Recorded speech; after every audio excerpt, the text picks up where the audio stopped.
Wow, the suspense is killing me. We'll never get to the stage. I'm going to be up here reading some poems. And Neil slagged them off, but this is my art, and I want you to read it. This first one is called Musings on Death. Farewell now, strange person, in a coffin made of pine. Maybe you'd a ripe old age, or died before your time. I daydream now about where you'll go. Somewhere better? Somewhere worse? Well, I don't know, I'm just the guy who stole this fucking hearse.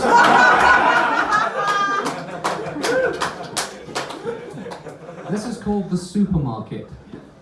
Walking into Aldi, I am suddenly confronted with a 3-pack silly sponges that I never knew I wanted. But when the shopping's over and the mania's receded, I've everything I want, and yet I've nothing that I needed.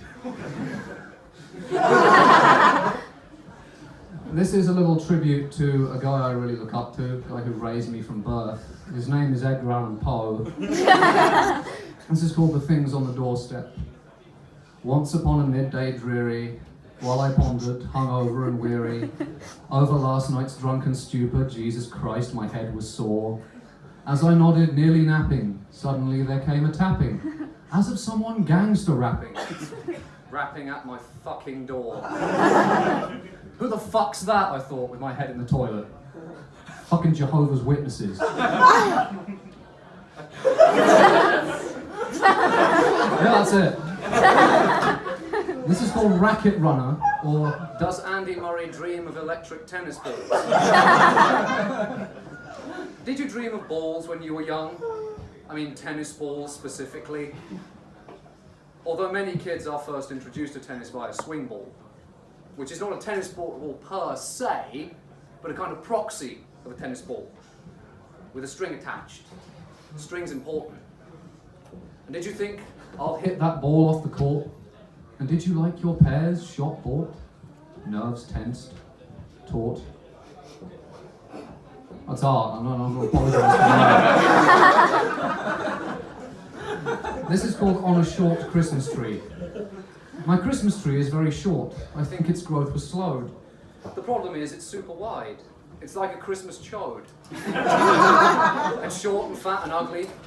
Its trunk is far too thick.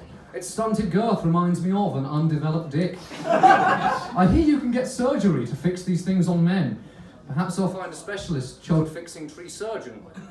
Or maybe I'll just love the Yuletide joy it brings.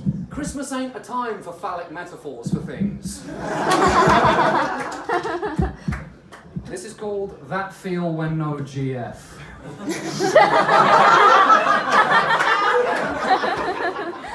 Separation anxiety got me real fucked up, I'll tell you what. For I am one with the universe. Also, my girlfriend broke up with me. She called me, and did so respectfully, and I agreed with her assessment of our relationship. We had many irreconcilable differences.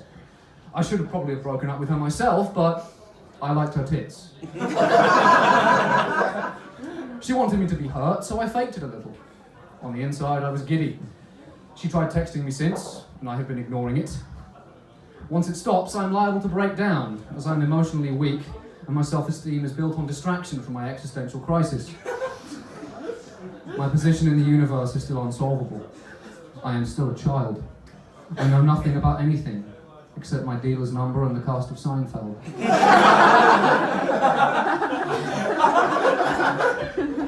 This poem is a distraction in itself, and not only that, it is sad. I am one with the universe.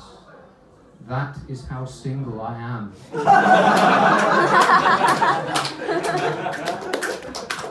Is it possible to like the universe's tits?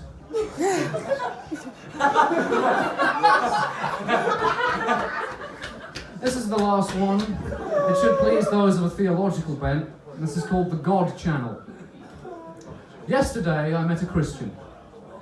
He was sitting on a cardboard box, picking scum from underneath his toenails. His beard was dirty, his face was ragged, eyes streaming and unfocused.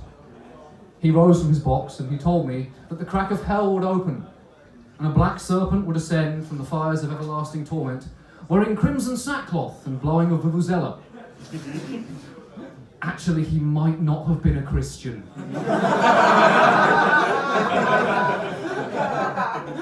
I've never felt this level of respect for my art. I just want to really thank you guys. Thank you very much. Bye.